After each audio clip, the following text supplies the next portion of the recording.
Bonjour, bienvenue dans la loose. Bienvenue dans ce flop des pourquoi j'ai raison et vous avez tort qui ont été les moins vus et qui ont le moins marché pendant les 5 ans. Je vous rappelle que nous sommes en pleine célébration pendant ce mois de juillet et qu'à la fin du mois de juillet, ça fera définitivement 5 ans que la chaîne a été créée. Et donc j'ai décidé de revenir sur certains échecs de la chaîne. Ça me permettra aussi de redonner quelques vues à ces vidéos qui apparemment ont été un peu oubliées. Il y en a certaines, je vous dis, hein, celle qui arrive en numéro 1 des moins vues a été vue moins de 100 000 fois. Comme c'est quand même la chaîne principale, d'après les gens qui viennent, c'est les émissions qui intéressent le plus les gens. Si l'émission qui intéresse le plus sur un sujet fait moins de 100 000 vues, sur 250 000 habituels, c'est différent. Donc voilà, et je vous assure que tout le classement va être marqué par la loose. Mais vraiment, à presque tous les extraits, il y a un truc de loose ou un truc triste qui va être annoncé. Donc je vous préviens tout de suite, ça va être très fun. Je vais vous donner les 5 vidéos qui arrivent avant ce top, donc comme si c'était un top 15 en fait. J'en ai quand même fait une cinquantaine de pourquoi j'ai tort, donc il y a de quoi faire. Et donc dans les 15 derniers du classement, le numéro 15 est le pourquoi j'ai tort sur Robocop, où j'ai fait un retour sur les 3 films Robocop avant que le remake sorte, fin 2014 je crois. En numéro 14, il y a mon pourquoi j'ai tort sur l'histoire sans fin, qui est une des vidéos que j'aime bien. C'est une saga qui a vraiment fait mon enfance, donc ça a fait beaucoup pour mon éducation cinématographique, donc je vous encourage à aller voir ça. En numéro 13, ça me surprend, mais c'est le pourquoi j'ai tort sur Christopher Nolan. Je pensais qu'il intéresserait plus de gens que ça, mais apparemment non. Alors peut-être que les gens savent pas exactement qu'a fait Christopher Nolan, mais vu le nombre de fanboys de Christopher Nolan qui viennent de se réveiller là quand j'ai fait ma critique sur Dunkerque, je pense qu'il y en a quelques-uns quand même qui kiffent Nolan. Ça m'étonne que la vidéo soit parmi les moins vues. En numéro 12, il y en a une récente qui est mon pourquoi j'ai tort sur Roland Emmerich. Et là, je comprends pas. Une vidéo de moi qui crée souvent de la polémique quand je fais des trucs sur Roland Emmerich, le réalisateur à polémique, enfin un réalisateur à polémique, je veux dire le mec qui a fait Independence Day, Godzilla, le truc sur Shakespeare qui s'appelle Anonymous, le mec qui a fait 2012, le fait qu'il y avait tous ces films là, et la vidéo attire pas plus de vues que ça. Ça m'étonne. J'en avais déjà parlé vite fait dans des commentaires une fois dans une vidéo. On s'était dit que c'était peut-être la vignette qui attirait pas trop les gens et qui savaient pas trop qui était Roland Emmerich, peut-être. Mais c'est vrai qu'au bout d'un moment, tu peux pas mettre des titres de 17 000 lignes sur YouTube, ça attire plus les gens. Donc c'est compliqué à vendre un truc sur Roland Emmerich en mettant en plus tous les titres de films et tous les trucs sur la vignette, ça devient illisible. Et en numéro 11, c'est une vidéo que j'aime bien, je la trouve plutôt cool, c'est mon pourquoi j'ai tort sur Superman. Je vais faire un retour sur tous les films Superman qui étaient sortis avant la sortie de Man of Steel. Donc voilà, si vous avez envie de voir quelques petits sujets intéressants, sans non plus dire que c'est les moins vus de la chaîne, vous pouvez aller voir ceci. Et alors, juste avant de commencer ce top, je vais juste revenir sur quelque chose. Vous savez que je crée pas mal de mouvements et de remous sur internet, et qu'il y a plein d'avis où on me dit que c'est pas bien et que je suis pas cinéphile, etc. Et il y a plein de gens qui disent que je connais pas vraiment le cinéma et que j'ai pas vraiment de culture et que dès que je fais un film un peu plus compliqué qu'un blockbuster, je suis perdu. J'aimerais que vous gardiez ça en tête quand vous allez voir quels sont les 10 pourquoi j'ai tort les moins vus de la chaîne.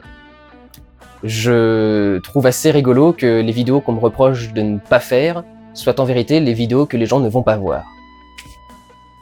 Comme si en fait le problème c'était pas exactement moi, quelque part. Allons-y, on va démarrer la loose avec le numéro 10.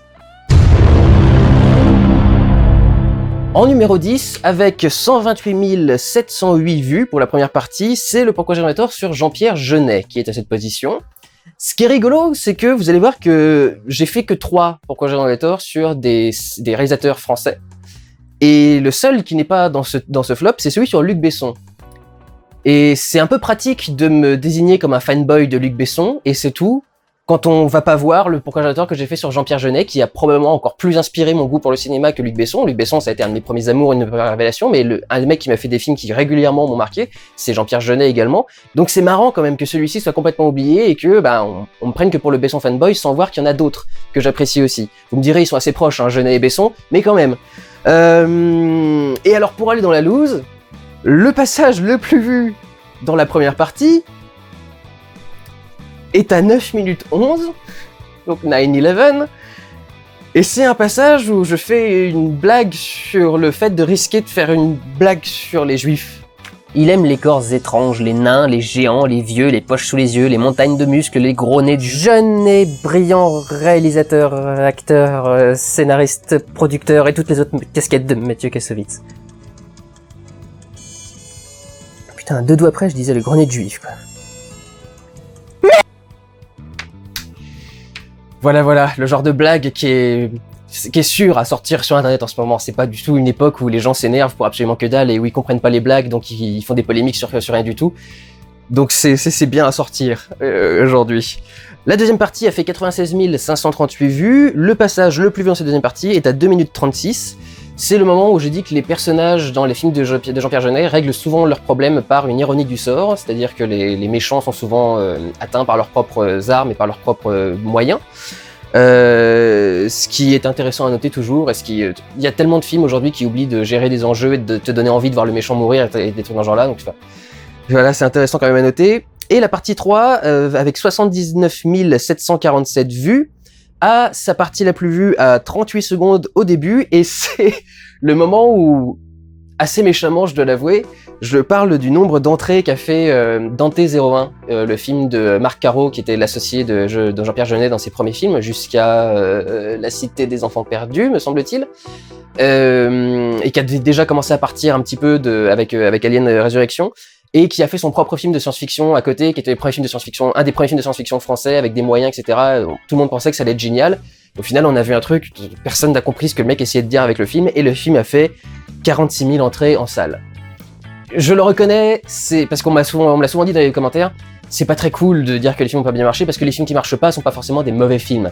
Je vous l'accorde, mais là pour le coup, les gens attendaient le film, et Marc Caro, c'était pas n'importe qui, les spectateurs français qui avaient apprécié ce qu'avaient proposé Jeunet et Caro attendaient Dante 01, et ont tous ça sert même pas d'aller voir le truc, je vois même pas comment on peut comprendre le film.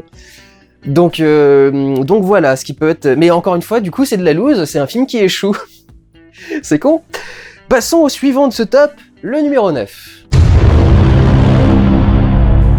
Alors c'est intéressant parce que on va presque être dans l'exact inverse du top des Pourquoi j'ai tombé tort, puisqu'en 9e position, c'est Star Trek, ma vidéo sur Star Trek, les films faits avec le casting de la première série originale, qui a été vu 127 084 fois pour la partie 1.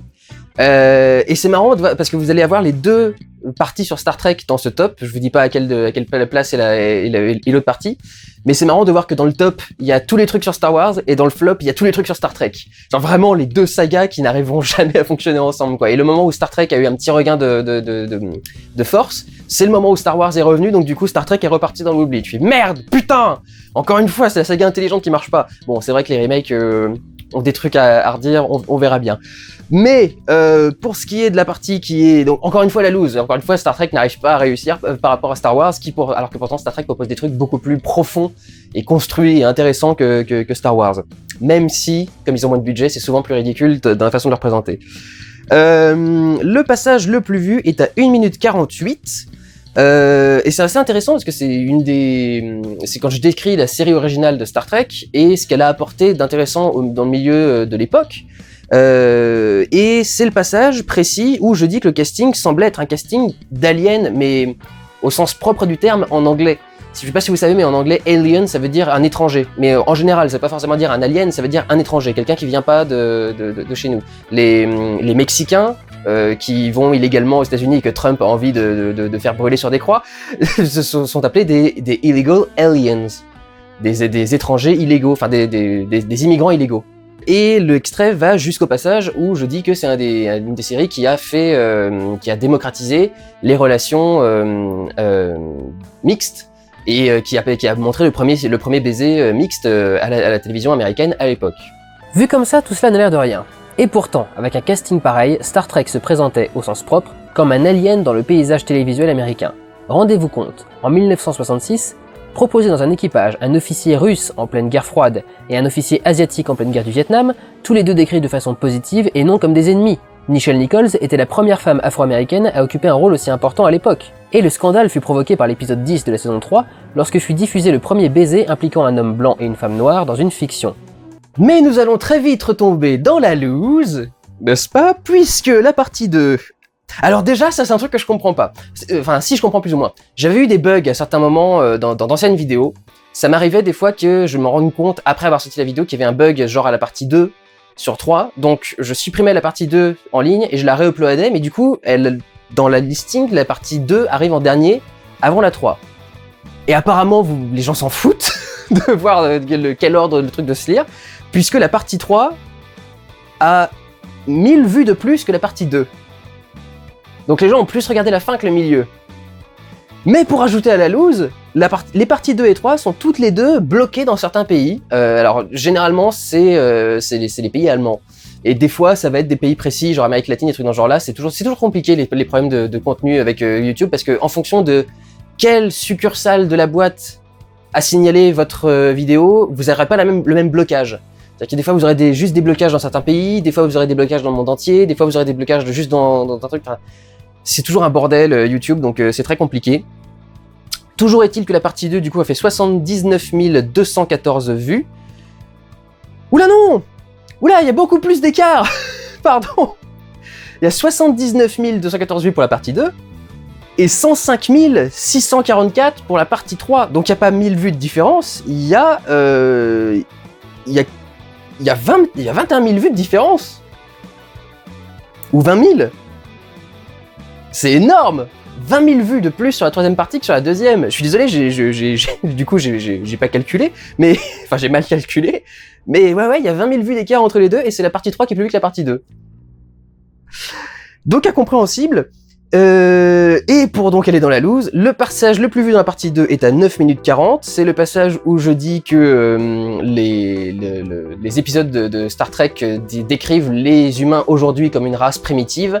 Et je faisais un petit face caméra en disant ce qu'un youtubeur gay et ce qu'un jeune homme gay youtubeur est capable de vous dire tous les jours en parlant du coup des commentaires primitifs qu'on reçoit souvent sur YouTube.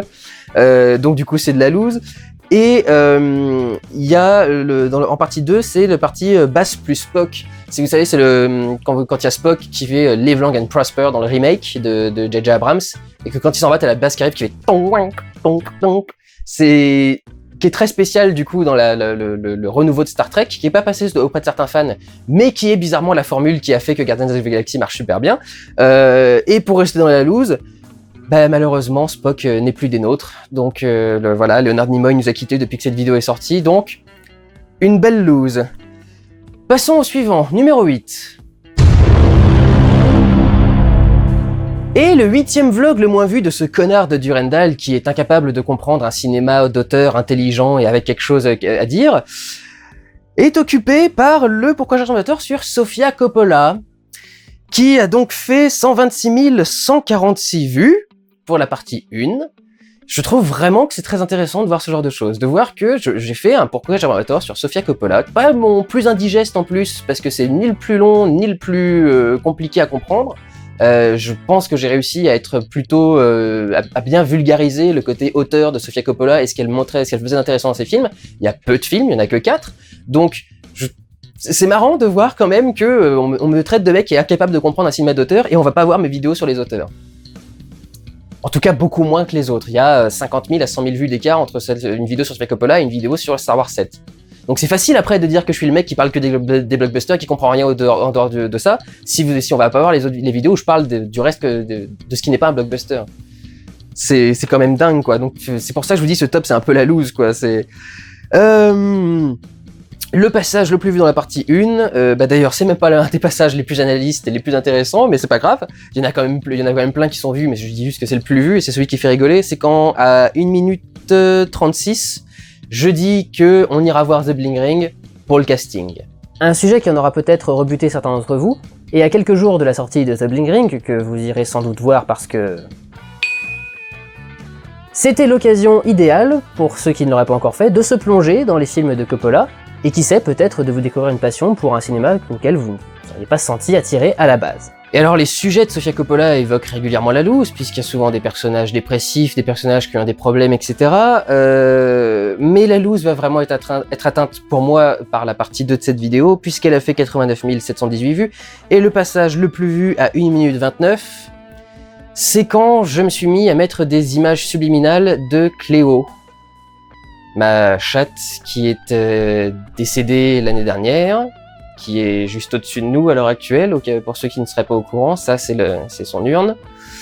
Et donc voilà, dans le dernier film qu'avait fait Sofia Coppola à l'époque, puisque là il y a Les Proies qui va bientôt sortir en salle, après The Bling Ring qui sortait au moment où j'ai fait la vidéo, Mais son dernier film à l'époque avait un personnage qui était joué par Elle Fanning et qui s'appelait Cléo. Donc voilà, j'avais trouvé en petite touche personnelle, une petite blague dans le Pourquoi j'en ai tort, de mettre une image subliminale de Cléo à chaque fois qu'on entendait le mot Cléo dans le Pourquoi j'en ai tort, dans le Pourquoi j'ai raison et vous avez tort. Quelque part dans cette loose, ce qui me fait du bien, c'est que je m'y attendais plus en fait. J'ai revu la vidéo et je me rappelais plus qu'il y avait ces passages-là à l'intérieur. Et quand je suis tombé dessus et que j'ai vu que c'était les passages les plus vus, ça m'a touché. Enfin, j'ai trouvé ça vraiment mignon que le passage que vous regardiez dans la vidéo, c'est le passage où il y a Cléo. Et d'ailleurs, vous verrez que dans quelques vlogs, quand on fera les flops, dans les passages les plus vus, il y a des passages aussi avec Cléo. Et voilà, ça fait toujours un petit peu plaisir de voir que vous l'appréciez autant que moi au final, ce petit chat. Donc voilà, en ce qui concerne la partie sur Sofia Coppola, passons au numéro 7 de ce classement.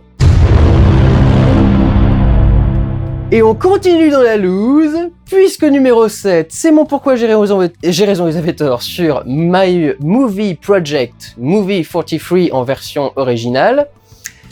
Et en particulier dans la partie 1, vue 123 736 fois, le passage à 3 minutes et 1 seconde, où je parle d'une scène qui a été coupée dans le produit final. Normalement, il y aurait dû y avoir une séquence en plus dans Movie 43, avec comme personnage principal un nécrophile joué par Anton Yelchin,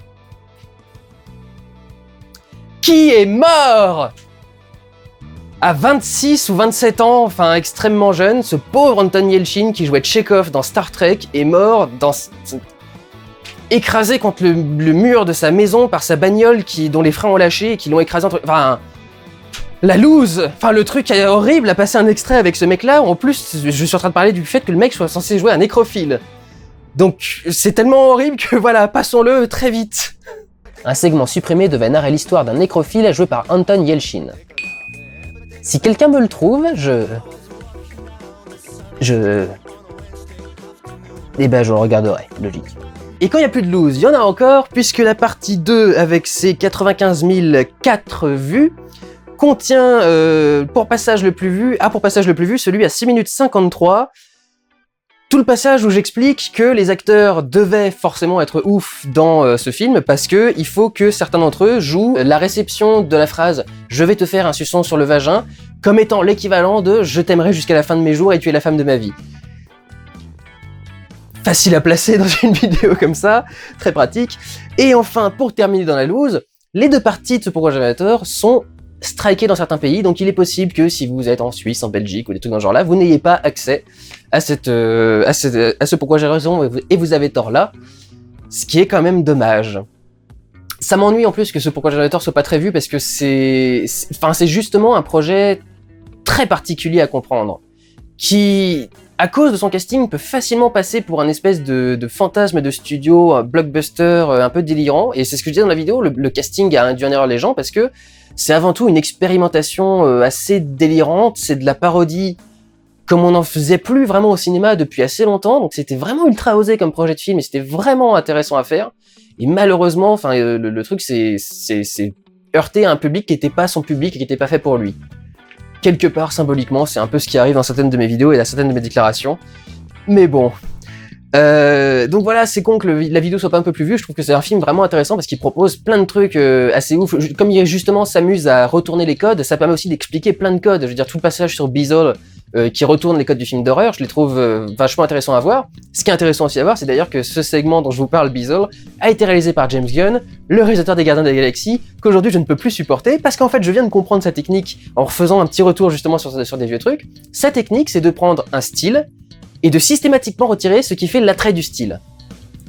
Il a fait PG Porn, qui était une série sur le porno sans porno. Donc c'est juste des acteurs qui jouent mal et qui font des trucs dans ce genre-là. Il a fait Super, un film avec des super-héros qui ne sont pas des super-héros, qui sont des putains de losers. Il a fait la même chose avec Gardiens de la Galaxie, où il a pris de la science-fiction space opéra, où il a retiré le space opéra. C'est ça la technique de James Gunn. C'est en gros, je sais pas, c'est un espèce de Cyril Lignac qui fait « Je vais te faire une blanquette de veau sans blanquette et sans veau », tu vois. Enfin, c'est les mecs qui te font des trucs avec du tofu et des machins, et tu fais « Mais tu peux pas me faire une blanquette de veau, putain, j'en ai ras-le-bol de tes plats à la con, au bout d'un moment, ça fait chier, putain !» Donc voilà, je crois que ça aide vraiment, ce genre de retour en arrière, à comprendre certains trucs. Passons, continuons dans ce top de la loose avec le numéro 6. Parce qu'en numéro 6, il y a un des Pourquoi j'ai tort qui a été le plus pénible à accoucher. Le Pourquoi j'ai tort sur Monsieur Moustache, Darren Aronofsky, que je vénérais comme un dieu depuis des années et des années. Et j'aimerais que les fanboys de Nolan m'écoutent quand je suis en train de parler de Darren Aronofsky, que je vénérais depuis des années et des années. Je trouvais que chacun de ses films était monstrueux et son film The Fountain était un des plus beaux films que j'ai vu de ma vie. Faisant cette analyse, je me suis donc penché sur la mise en scène du mec, et je me suis d'un seul coup rendu compte que c'était une vaste fumisterie. Que le mec n'était jamais capable de tenir en compte ses enjeux, et qu'à chaque fois, ce qu'il pense que le film veut dire n'est pas ce que le film dit. Je veux dire de Requiem for a Dream que ce n'est pas un film sur la drogue, c'est littéralement s'aveugler, quoi. Le mec s'est crevé les yeux et a dit non, c'est pas un truc sur la drogue! C'est fou, quoi. Oui, bien sûr, c'est sur le fait que chacun a sa drogue, mais c'est quand même un truc sur la drogue. C'est des drogues métaphoriques, mais c'est quand même des drogues, quoi. Et lui, il dit non, c'est une critique du rêve américain. Non, il y a un personnage, deux maximum, qui ont un rêve américain. Le reste, c'est des drogués et c'est tout. Il y a pas de rêve américain quelconque à avoir avec ces mecs-là, quoi. Je comprends pas ce système. Mais du coup, c'est un peu la loose parce que j'ai souffert de le sortir, ça m'a fait de la peine de me rendre compte que ce mec était vraiment pas le génie que je pensais qu'il était. Et malheureusement, c'est pas très payé parce qu'il est parmi les moins vus. Et là, on commence vraiment à être parmi les moins vus, encore que celui-ci est au-delà des 120 000 vues. Il a fait 123 503 vues pour la partie 1. Et à cet endroit, le passage le plus vu est à 7 minutes 44. Et alors, ce qui est bizarre, c'est que dans ce Pourquoi j'ai tort, contrairement à tous les autres, c'est clairement, les passages les plus vus, c'est clairement les gens qui cherchent le moment où je commence à parler d'un film. Ce qui m'étonne. Alors c'est vrai que j'ai pas fait beaucoup de blagues dans celui-ci, et c'est souvent les blagues qui reviennent dans les tops généralement. Mais c'est vrai que là du coup c'est pas du tout le cas, c'est le moment où je commence à présenter Requiem for a Dream justement. Bref, après ce premier film, Aronofsky va se voir offrir par son distributeur la possibilité de faire un premier long métrage avec une vraie production, ce qui sera chose faite en 2000 avec Requiem for a Dream. Et quel film! Devenu culte en quelques années, laissant une marque indélébile dans votre mémoire, aussi sublime qu'il n'est malsain, aussi beau que laid, Requiem for a Dream est un film éprouvant à voir mais nécessaire. Donc voilà, un peu la loose, pas le meilleur extrait à passer. D'autant plus loose que la partie 2 avec ses 91 311 vues, c'est elle qui contient un passage intéressant à avoir diffusé dans ce top, donc je vais le mettre, je vais pas vous le mettre en petite vignette, je vais vraiment le diffuser parce que sinon ce serait con. C'est le passage à 2 minutes et 4 secondes, où j'explique que si on doit compter dans The Fountain le nombre de cercles que le héros a autour du bras, c'est vraiment qu'on est un enculeur de mouches. Une autre possibilité, cela dit, est que ce segment soit métaphorique. Les quelques enculeurs de mouches qui auront été comptés le nombre de cercles sur les bras de Tommy remarqueront qu'il y en a à peine une centaine. Ben oui, il a bien fallu que je les compte pour vérifier, hein. Et pour remettre un soupçon de loose sur ce magnifique classement, la troisième partie a fait 8000 vues de plus que la deuxième partie. Le passage le plus vu est à 3 minutes 8, et c'est là aussi la présentation d'un film, la présentation de Black Swan. Donc c'est vraiment quand est-ce qu'il commence à parler de tel ou tel film. Ce qui m'ennuie parce que d'ailleurs je trouve que le film le plus intéressant à voir dans cette rétrospective Aronofsky, c'est The Wrestler, qui est un de ses films les moins connus, mais qui est, je trouve, un des plus intéressants justement pour cerner un peu le réalisateur. Voilà pour Darren Aronofsky, passons à la 5e position. Alors en 5e position, ça m'étonne un petit peu parce que c'est la suite d'un Pourquoi j'ai raison avec tort qui était un des premiers de la chaîne et qui était un de ceux qui m'avait le plus fait connaître. C'était un des Pourquoi j'ai raison avec tort sur Resident Evil, où j'avais déjà débarqué avec un avis particulièrement marginal et différent sur Resident Evil. Et par la suite, après mon vlog, il y avait d'autres films qui étaient sortis, les 2 films d'animation qui avaient été faits par Capcom eux-mêmes, et Resident Evil Retribution qui avait été fait par Paul W.S. Anderson. Et donc j'avais fait, en fait, au lieu de faire un nouveau Pourquoi j'ai raison avec tort, j'avais fait une partie 3 directement, qui est en fait un nouveau Pourquoi j'ai raison avec tort, mais qui est la partie 3 du Pourquoi j'ai raison avec tort sur Resident Evil. Et bizarrement, il a pas fait beaucoup de vues, en tout cas pas autant que celui d'avant, alors qu'en plus il y a pas mal de trucs à dire, 2 films d'animation, alors que tout le monde me dit que je fais jamais de trucs sur les films d'animation. Là pour le coup j'en ai et personne va les voir. Et Resident Evil Retribution, il y avait des trucs à en dire. Enfin, je suis désolé. J'avais fait en plus le Pourquoi j'ai raison avec tort sur Resident Evil pour la sortie de Retribution, et quand Retribution était sortie, j'avais fait le vlog où j'étais « Ah, ce film est une merde !» en train de hurler. Donc ça m'étonne qu'il n'y ait pas si marché que ça, ce Pourquoi j'ai raison avec tort 3 sur Resident Evil. Il y a plusieurs parties j'ai hésité, qui sont pas mal vus dans celui-ci. À 2 minutes 44, on a le passage où j'explique que la 3D est quand même pas terrible, que les modèles 3D sont trop lisses et pas bien modélisés, et que certains sont même un petit peu effrayants, comme celui de Claire Redfield. Et ne venez pas me parler de films à petit budget. Final Fantasy Advent Children, sorti dans les mêmes conditions 3 ans plus tôt, était déjà d'un niveau bien supérieur.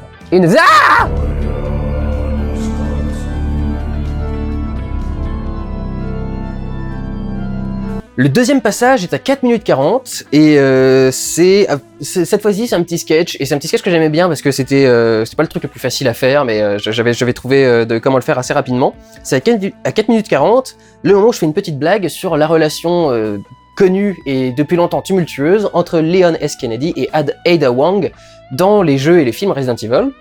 Un gouvernement présidé par Svetlana Belikova qui va passer le film à jouer au chat et à la souris avec la fameuse Ada Wong, figure emblématique de la saga, triple agent double, tueuse d'exception, et dans une relation assez tumultueuse avec Leon. Et enfin, à 7 minutes 51, qui pour moi d'ailleurs est le passage le plus vu au niveau de l'évaluation de la courbe, est à nouveau un sketch, et c'est un sketch qui revient du top des pourquoi j'ai raison et vous avez tort. Alors qu'ils se feront un plaisir de tomber à bras raccourcis sur la Alice des films live action.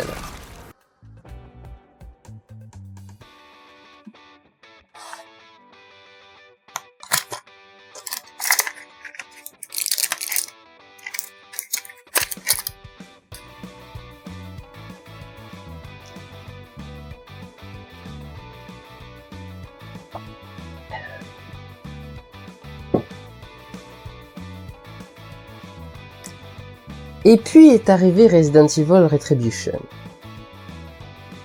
Et oui, puisque je vous l'avais dit, c'est devenu un running gag. Donc, quand vraiment il y a un film que j'ai pas supporté, qui m'a fait péter un câble, je ressors les cachetons, tellement il est mauvais. Nous n'allons pas tout de suite passer au numéro 4. Parce que j'ai voulu faire une place d'honneur à un pourquoi j'ai raison et vous avez tort particulier, qui se trouve dans les flops pour une raison particulière. En 4e position, Bis, avec 111 013 vues uniquement sur YouTube, bien sûr. Tous ces classements que je vous donne depuis le début, c'est uniquement sur YouTube. C'est le pourquoi j'ai raison avec tort sur 500 jours ensemble, qui devrait être à cette place, qui devrait être en 4e position, qui est à cette place parce qu'il est totalement bloqué au niveau mondial. J'ai fait tout ce que j'ai pu, j'ai contesté 2 ou 3 fois la déclaration d'infraction au copyright. Ils n'ont jamais voulu débloquer cette vidéo. Si vous voulez la voir, donc, je vous encourage encore une fois à aller sur Dailymotion. Ils ont fait un tout nouveau joli design, c'est toujours aussi nul à utiliser, mais ils ont un tout nouveau joli design, et vous pourrez du coup aller voir la vidéo là-bas, parce que au moins Dailymotion a ça, le site est un petit peu une usine à gaz, mais au moins ils font pas chier leurs créateurs avec des droits d'auteur à la con que clairement ils n'ont pas le droit de clamer, puisque je rappelle que le droit d'auteur français et le fair use américain autorisent totalement l'utilisation d'extraits vidéo pour une review ou pour une analyse. Donc on ne devrait pas se faire interdire des diffusions de vidéos comme ça. Surtout que c'est absolument absurde sur 5 jours ensemble. Je fais toute la vidéo pour dire que c'est un des meilleurs films du monde et une des meilleures comédies romantiques du monde. Quel enculé de faire de la pub. Franchement. Donc, parce qu'en fait le problème c'est même pas le contenu de la vidéo, c'est détecté automatiquement pour la plupart de ces vidéos-là, donc ils s'en foutent de savoir que c'est du positif ou du négatif. Ce qu'ils veulent c'est soit qu'on dise rien, soit recevoir l'argent. Ce que je trouve absurde, c'est quand ils veulent complètement interdire la diffusion de la vidéo, c'est-à-dire qu'ils reçoivent même pas l'argent pour eux. Donc c'est même absurde, tu vois, tu te dis pourquoi interdire la vidéo? Au pire des cas, tu demandes à recevoir l'argent pour toi et comme ça c'est tout bénef pour toi, enfin, et au moins moi je garde ma vidéo en ligne. Faites chier. Et là où c'est vraiment la loose, c'est que cette vidéo possède plein de trucs intéressants, parce que le travail de mise en scène de Mark Webb sur 500 jours ensemble est tellement impressionnant qu'il y a vraiment beaucoup de choses à expliquer. En particulier le passage le plus vu jusqu'à ce que la vidéo se fasse striker, qui était à 7 minutes 48, et qui était, je trouve, une de mes meilleures explications sur ce qu'est la musique intra- et extra-diégétique. Intéressant à noter, dans un film où la musique a une place toute particulière, elle peut être aussi bien intra- que extra-diégétique. À vos souhaits. On parle de musique intra-diégétique quand la musique est dans le film, et on parle de musique extra-diégétique quand la musique est hors du film, qu'elle vient du film.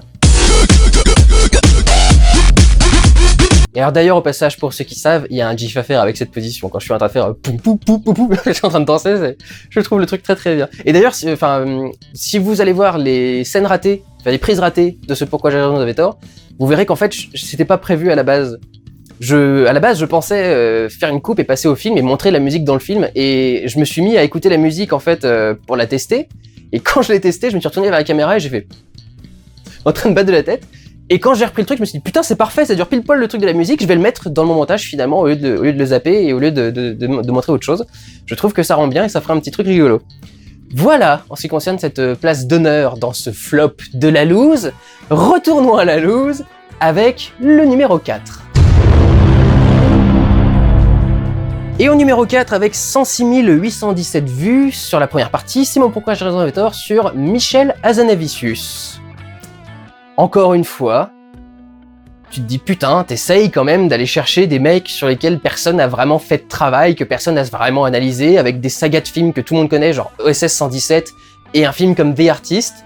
Et ben non, le truc est le 4e truc le moins vu de la chaîne, et les gens continuent de dire que je m'intéresse absolument pas au cinéma français, et que uniquement au blockbuster américain, et des trucs dans ce genre là, quoi. Il y a peut-être... Il y a vraiment des fois où c'est frustrant, toutes ces conneries que les gens peuvent mettre en commentaire. Enfin, je suis navré, je vois personne parler de Michel Hazanavicius. Et tu dis pourtant, c'est quand même un des mecs qui a fait une des rares sagas connues et intéressantes du cinéma français, etc. Et tu dis, il y a quasi pas grand chose sur lui, quoi.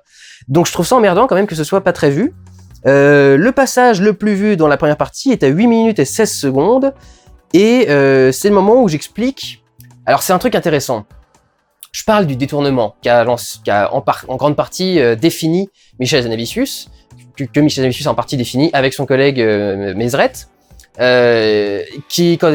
ils ont fait des détournements de sa cartoon, de films, et trucs dans ce genre-là, et de plein de trucs, et le grand détournement qui était le premier long métrage d'Hazanavicius et Mesret. Et j'ai fait mes propres détournements, j'en fais depuis très longtemps, j'en fais depuis que j'ai l'âge de 14-15 ans à des détournements. J'avais commencé avec le Seigneur des Poivreaux, il y a même des gens qui me suivaient. Si vous savez pas, Benzaï, vous connaissez Benzaï, enfin le youtubeur Benzaï, il suivait le Seigneur des Poivreaux quand il était au lycée et que moi du coup, enfin j'ai 1 an ou 2 ans de moins que lui ou de plus, enfin je sais plus, on a presque le même âge, et il suivait mes vidéos à l'époque sans me connaître, il savait pas que c'était moi, et quand il m'a découvert en Durandal sur YouTube, il s'est dit putain c'est toi qui faisais le Seigneur des Poivreaux. Donc je fais ça depuis très longtemps, et j'ai ressorti récemment en essayant de changer un petit peu ce que je fais sur la chaîne, des détournements de Gravity et du Hobbit. Le Hobbit, c'est parce que justement j'ai une grande tradition avec le Seigneur des Anneaux, c'était comme ça que j'étais connu, le Seigneur des Poivreaux.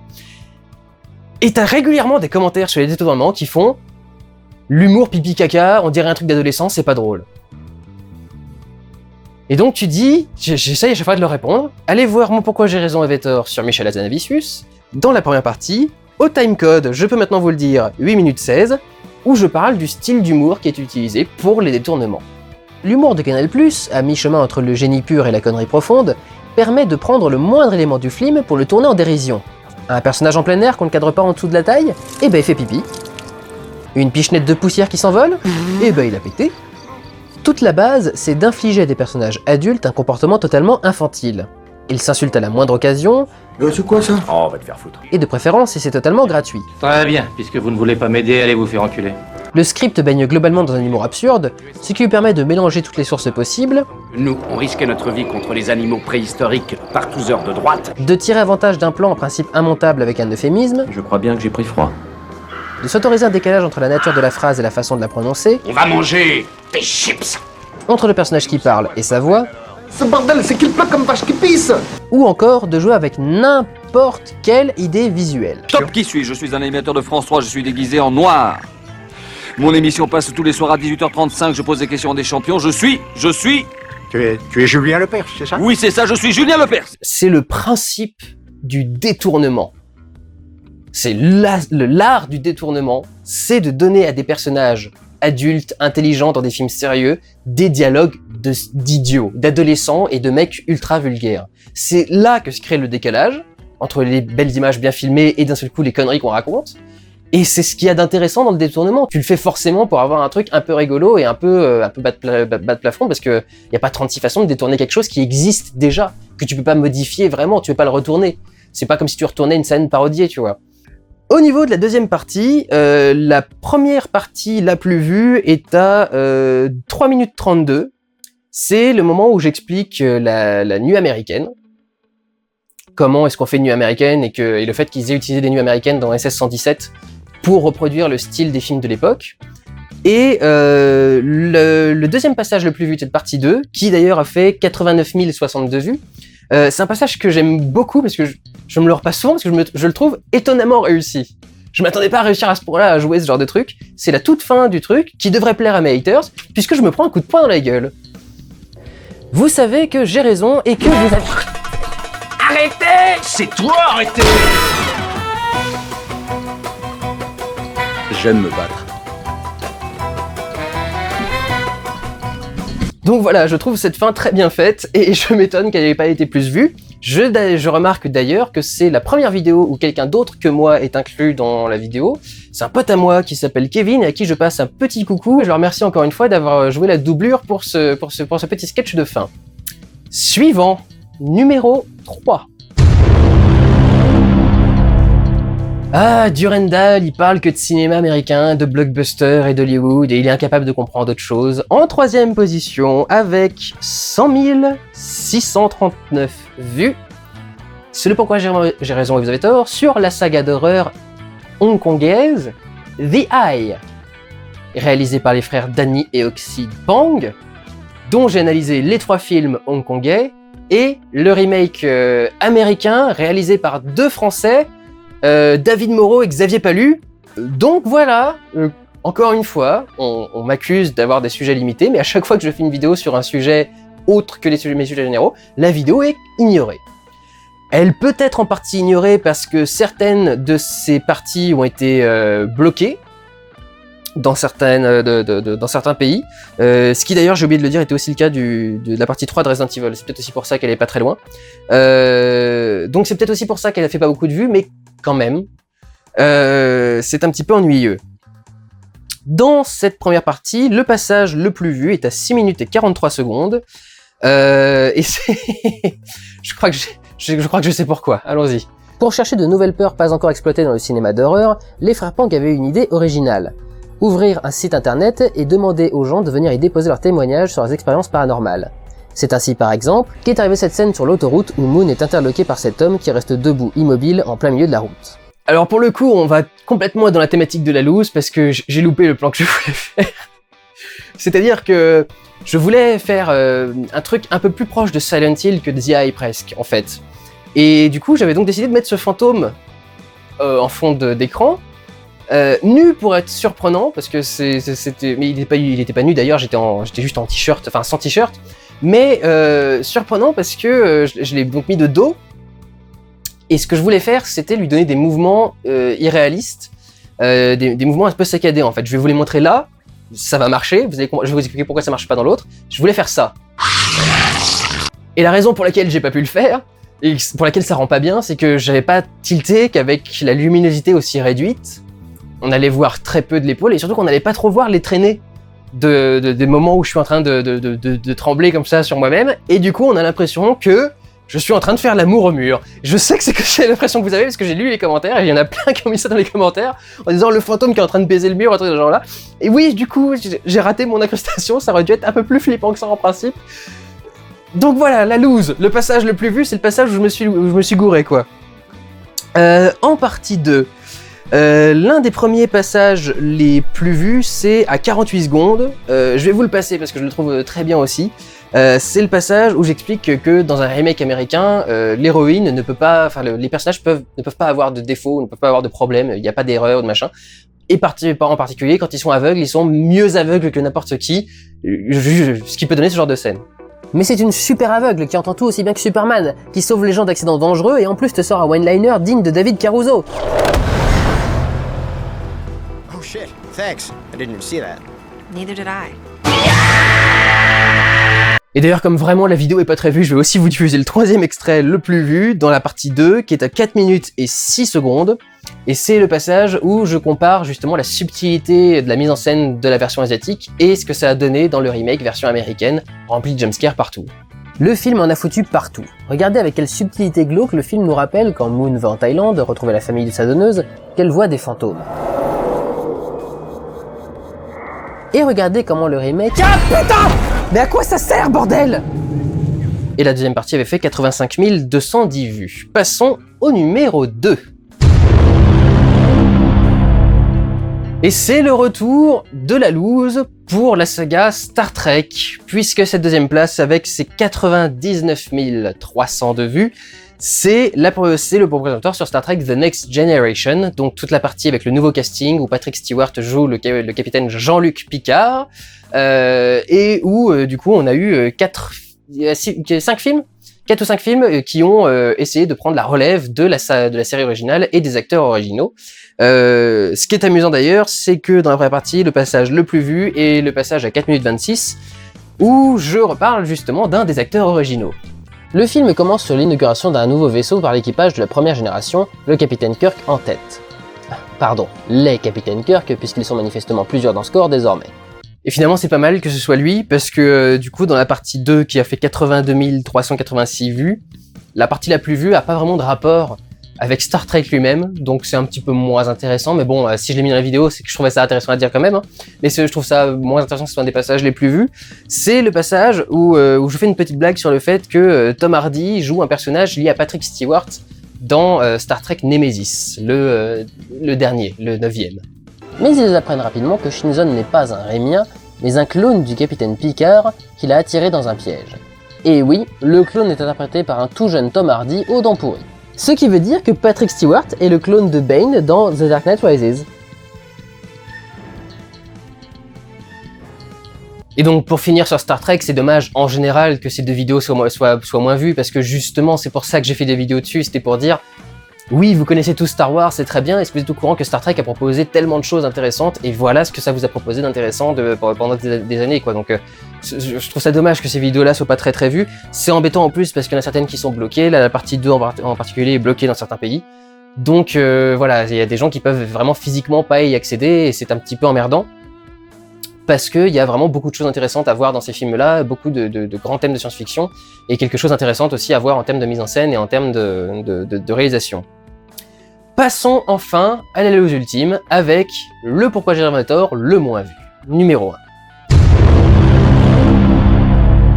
Le Pourquoi j'ai raison ou ils avaient tort le moins vu de ce connard de Durandal qui n'y connaît rien au cinéma, qui est perdu dès qu'il ne s'adresse pas à un blockbuster direct et dès qu'il n'est pas en train de faire un film de cet abruti de Luc Besson ou de ce tâcheron de Michael Bay. C'est... Merde, ça c'est la loose. Voilà, après cette fausse route de la loose, le moins vu, avec ses 91 099 vues, c'est mon retour sur Greg Araki. Et je suppose que les 3/4 d'entre vous, quand je dis Greg Araki, ne savent même pas de qui je suis en train de parler. Tellement personne n'a regardé cette vidéo, alors que justement elle est vachement intéressante.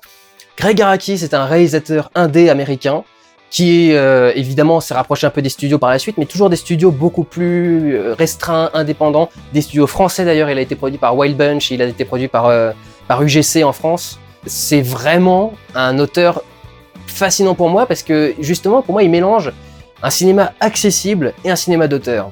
Ce qui m'ennuie avec le cinéma d'auteur, c'est que souvent t'as l'impression que si t'es pas là pour te branler la nouille devant des dialogues incompréhensibles, si tu les vois pas écrits en face de toi pendant que tu regardes le truc, c'est pas accessible, quoi.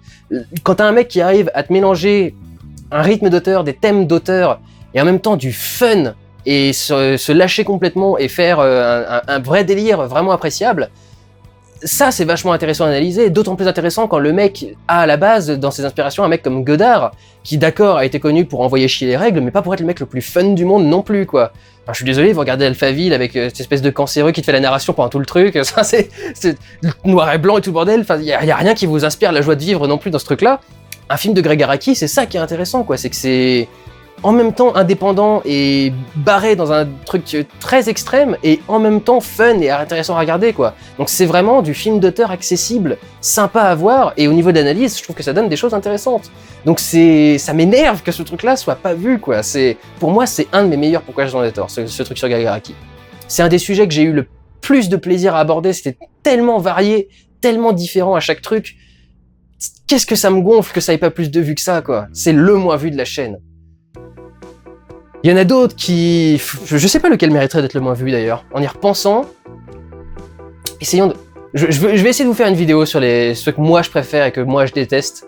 Pour la première partie, le passage le plus vu est à 7 minutes 23, alors ça c'est marrant. J'analyse du coup des trucs un peu compliqués, et j'essaye de faire une blague. Il y a des gens qui n'ont pas compris la blague, qui est à 7 minutes 23. John, lui, est un critique de film. You know what they say, those who can't do, teach, and those who can't teach get paid 25 cents a word to rip other people's work to shreds. Et là, ce que je comprends pas, c'est là qu'on voit que certaines personnes n'arrivent même pas à comprendre ce que c'est que le lien du montage, par exemple, entre un plan et un autre. Je fais cette citation d'un mec qui dit « Un critique, c'est quelqu'un qui est payé 20 centimes le mot pour détruire le travail des autres. » Et je fais ça juste après cette réplique. Il y a des gens dans les commentaires qui ont cru que le doigt d'honneur était pour les gens qui regardaient la vidéo.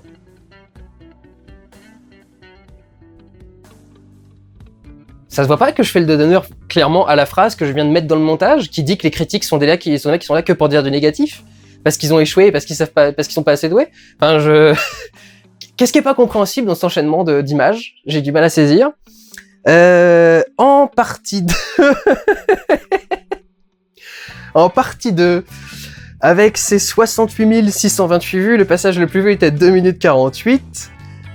Et c'est le passage où je suis en train de parler du trip sur la semence d'hétéro. Je vais vous la mettre en intégralité. Sans parler de cette séquence où X goûte sa semence, pas vraiment un trip d'hétéro.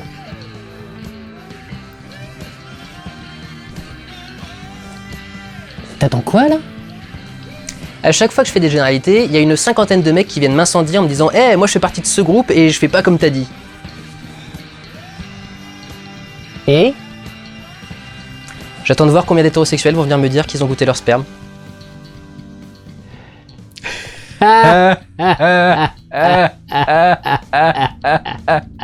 Et ça en particulier, espèce de vieux rire gras, j'adore tourner des trucs comme ça. C'est un truc qui me vient de la saga MP3, ça. Pour ceux qui savent pas, j'ai fait de la saga MP3 pendant très longtemps. Sur le démon du rire, plusieurs sagas, Banal Fantasy, Metal Gueule Solide, si vous voulez faire des recherches. Star Wars aussi, qui était une parodie de Star Wars, où j'avais fait les épisodes 1 et 2 entièrement en parodie. Et j'ai ce genre de rire, j'adore travailler des trucs comme ça, des trucs. J'adore faire ce genre de trucs. Ça m'étonne d'ailleurs que j'ai pas été plus fan des rires du Joker, étant donné que j'aime bien faire ce genre de rire un peu à la con. Mais je crois que je l'ai fait en fait, ces rires dans ce genre-là. Je suis persuadé que je pourrais faire des rires à la Joker. Est-ce que je me teste ou pas?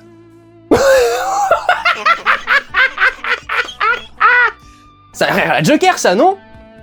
Va chier, Marc Hamill, je peux le faire mieux que toi. Passage numéro 3, troisième partie. Le passage le plus vu dans ces 62 733 vues est à 4 minutes. Et c'est un des sketchs que j'aime bien, qui est un sketch compliqué à filmer. D'ailleurs, si vous regardez les scènes ratées, vous allez voir un petit peu du making-of de cet effet spécial-là. Mais quelqu'un doit me servir des cupcakes, et j'avais personne à côté de moi pour me servir des cupcakes, donc j'ai fait que je me dédouble encore une fois. Sauf qu'il fait que je me dédouble en me servant moi-même un plat. Très compliqué à faire. En fait, je vais vous expliquer le making of que j'ai fait, c'est que j'avais ce truc là qui me sert à tenir ma lumière. J'avais remplacé la lumière que je mets au-dessus, qui est pas du tout une lumière de tournage, hein, c'est une lumière Ikea, ça, enfin c'est un truc à la con. Et j'avais accroché du coup la pince dessus, sur laquelle j'avais placé un tout petit plateau sur lequel il y avait un cupcake qui était resté fixe. Et moi, je devais arriver dans un plan avec juste un plateau qui devait arriver pile poil à l'endroit du cupcake, donc j'avais vérifié le truc. Et après tourner le plan où j'étais assis, je récupère le cupcake qui a toujours été là mais qui sera caché par l'autre plan que j'ai tourné ensuite en incrustation. Et je récupère le cupcake et je le mange. Et en plus, mélangé à tout ça, il y a un effet spécial parce qu'il y a de la fumée, parce que je suis censé avoir fumé un joint juste avant. J'aime beaucoup d'ailleurs toute cette fin d'épisode où je suis défoncé. Je trouve que j'ai fait des effets spéciaux assez intéressants et qui se mélangent bien avec les films en particulier. Extrait. Un matin, alors qu'une journée chargée s'annonce pour elle, payer la facture d'électricité et se rendre à une audition, elle avale une assiette entière de cupcakes préparés par son colocataire. Ah merci, c'est gentil. Ce n'est que quelques minutes plus tard qu'elle comprend son erreur et réalise que tous ces cupcakes étaient au cannabis. Et bien entendu, je vous rappelle que la prise de drogue est dangereuse pour la santé et à déconseiller. Voilà. Voilà donc pour ce retour sur la loose de Cinéma de Durandal. Je vous retrouverai donc très bientôt pour une vidéo sur les flops des vlogs les moins vus.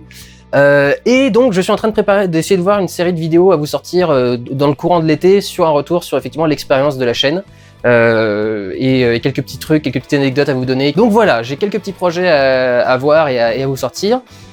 J'espère que ça vous plaira et que je vous retrouverai dans ces vidéos. J'espère que celle-ci vous a plu et que la chaîne vous plaît depuis 5 ans et continuera à vous plaire.